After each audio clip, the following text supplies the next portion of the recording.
이번 시간에는 과학적 탐구에 대해 알아보겠습니다. 탐구는 어떻게 할까요?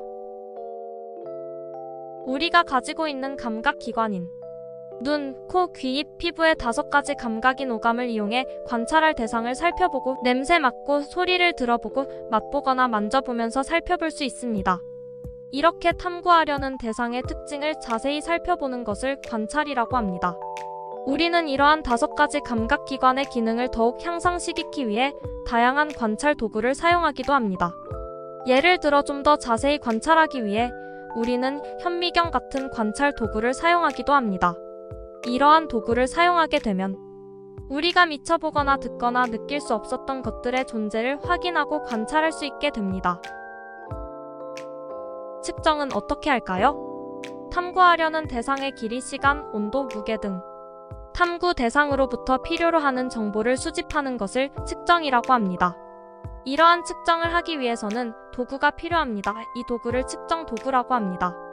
길이를 측정할 때는 자, 시간을 측정할 때는 시계, 온도를 측정할 때는 온도계, 무게를 측정할 때는 저울 같은 측정 도구를 사용합니다. 이러한 측정 도구를 이용해 얻은 측정 정보는 측정 도구의 종류, 측정 방법, 측정하는 사람에 따라 조금씩 달라질 수 있습니다. 이렇게 차이가 나는 것을 오차라고 합니다. 오차를 줄이고 정확한 결과를 얻기 위해서는 여러 번 반복하여 측정해야 합니다. 분류는 어떻게 할까요? 탐구 대상의 특징에 따라 무리짓는 것을 분류라고 합니다. 분류를 할 때는 대상들을 관찰하여 특징을 먼저 찾고 그 중에서 가장 중요한 특징 골라 분류 기준을 세웁니다. 과학적인 분류 기준을 세우면 누가 분류하더라도 같은 분류 결과가 나옵니다. 추리는 어떻게 할까요? 관찰의 결과와 과거의 경험 등을 찾아봅니다.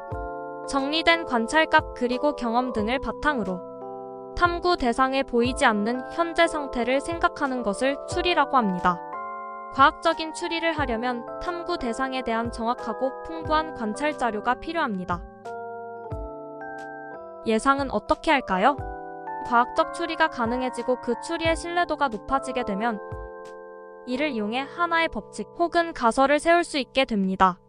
이러한 법칙과 가설을 통해 앞으로 일어날 수 있는 일을 추정하는 것을 예상이라고 합니다. 의사소통은 어떻게 할까요? 다른 사람들에게 자신의 생각과 의견, 감정 등을 전달하고 반대로 다른 사람의 생각과 감정, 의견 등을 받아들이는 일련의 과정을 의사소통이라고 합니다. 자신이 탐구한 내용으로 의사소통을 할 때에는 말과 행동뿐 아니라 상대방이 잘 이해할 수 있도록 다양한 수단을 활용하는 것이 좋습니다. 예를 들어 표, 그림, 사진 등을 사용하면 내용을 더 정확하고 쉽게 전달할 수 있습니다. 이상으로 과학적 탐구에 대해 알아보았습니다. 다음 편에서는 물질의 성질에 대해 알아보겠습니다.